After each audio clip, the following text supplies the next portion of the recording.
വെള്ള വളകള്? ഓ, ജോലിക്ക് പോകുന്ന വഴി നീ വാങ്ങിച്ചിട്ടതാണോ? അതോ ഗന്ധർവൻ തന്ന വളകൾ ഉടഞ്ഞു പോയത് കൊണ്ട് ഗന്ധർവൻ വേറെ വാങ്ങി തന്നതാണോ? ഗന്ധർവൻ കാണാൻ എങ്ങനെയാ? ഗന്ധർവനെ കുറിച്ചൊരു കൺസെപ്റ്റ് ഉണ്ട് ഞങ്ങളുടെ മനസ്സില്.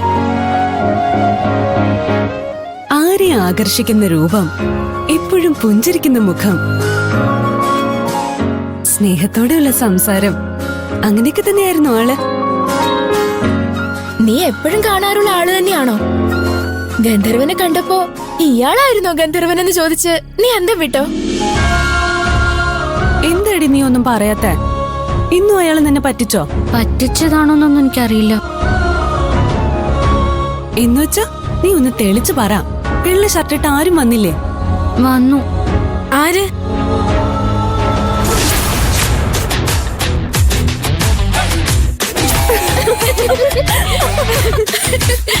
ഒരു ഗന്ധർവനെ പ്രതീക്ഷിച്ചപ്പോ ഒന്നിനു പുറകെ ഒന്നായി 3 ഗന്ധർവന്മാര്. ഒന്നെടുത്ത 2 ഫ്രീ. നിങ്ങൾക്ക് ചിരി, എന്റെ സങ്കടം എനിക്ക് മാത്രമേ അറിയൂ. ഞാൻ എത്ര സന്തോഷത്തോടെയാ ഇവിടുന്ന് പോയത്.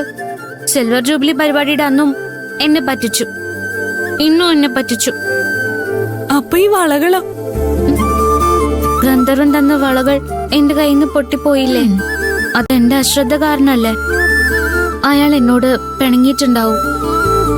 വെള്ള വളകൾ വാങ്ങിയിട്ടാലെങ്കിലും അയാൾ എന്റെ മുന്നിൽ വരുമായിരിക്കും. ഇത് ഞാൻ തന്നെ വാങ്ങിയിട്ടതാ. നീ വിഷമിക്കാതിരിക്കടേ, അയാള് വരും. നിന്റെ മുമ്പിൽ വരാതിരിക്കാൻ അയാൾക്ക് കഴിയില്ല. അയാള് നിന്നെ തന്നെ ഓർത്തോണ്ടിരിക്കുമായിരിക്കും. നീ വാ, നമുക്ക് റൂമിലേക്ക് പോവാം. വാ.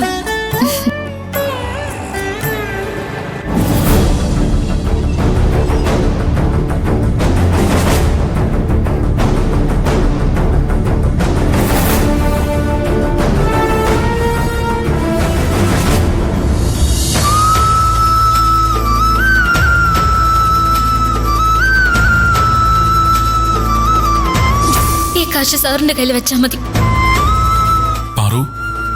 സാർ ഇത് വാങ്ങ്. അയ്യോ സാർ, ഇന്ന് എനിക്ക് വരാൻ പറ്റില്ല. ഞാൻ പിന്നൊരു ദിവസം വരാം.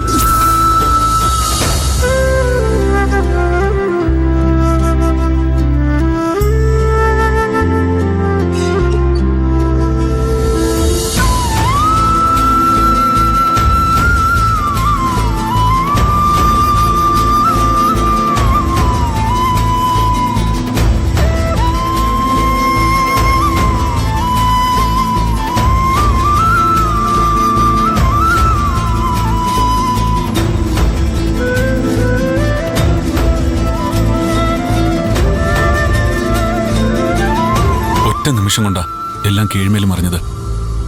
നീ എന്നിൽ നിന്ന് അകന്നു പോകാൻ തുടങ്ങി. അമ്മ എനിക്ക് മറ്റൊരു പെൺകുട്ടിയെ കണ്ടുപിടിക്കാൻ തുടങ്ങി. ആർക്കും എന്റെ മനസ്സറിയണ്ട, എന്റെ സങ്കടങ്ങൾ അറിയണ്ട. ഞാൻ ഇന്ന് ഇവിടെ വരുന്നത് ഡാഡിയുടെ കമ്പനി ഇനിയും ഉയരത്തിലേക്ക് എത്തിക്കാൻ വേണ്ടിയൊന്നുമല്ല. നിന്നെ കാണാൻ വേണ്ടിയാ. നിന്നെ കാണാൻ വേണ്ടി മാത്രം. എന്നിട്ടും നീ എന്നെ അകന്നു പോകുമ്പോ എനിക്കറിയില്ല എനിക്ക് എന്താണ് സംഭവിക്കുന്നതെന്ന്. എങ്ങോട്ടും നില്ലാതെ ഓടിപ്പോവാൻ തോന്നുന്നു എനിക്ക്. ഞാൻ നിന്നോട് ഒരു തെറ്റും ചെയ്തിട്ടില്ല പാറു. നിന്നെ ഞാൻ എത്രമാത്രം സ്നേഹിക്കുന്നുണ്ടെന്ന് നിനക്കറിയില്ല. ആർക്കും അറിയില്ല. ആർക്കും അറിയാൻ വേണ്ട.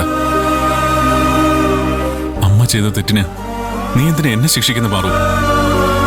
മുക്ത ചെയ്ത തെറ്റിന് നീ എന്തിനാ എന്നെ ശിക്ഷിക്കുന്നേ? എനിക്കെന്റെ സങ്കടങ്ങള് ആരോടെങ്കിലും പറയണം. പണവും സോഷ്യൽ സ്റ്റാറ്റസും ഒക്കെ മറന്ന് ഒരു സാധാരണക്കാരനെ പോലെ ആരുടെയെങ്കിലും മുന്നില് എനിക്കെന്റെ മനസ്സ് തുറന്നു വെക്കണം. ആരുടെയെങ്കിലും ഒരു ആശ്വാസവാക്ക് കിട്ടിയില്ലെങ്കിൽ എനിക്ക് ഭ്രാന്ത് പിടിക്കും. പ്രിയനെ വിളിക്കാം. അവനാ കറക്റ്റ്. എന്റെ സങ്കടങ്ങള് പ്രിയന് എളുപ്പത്തിൽ മനസ്സിലാവും.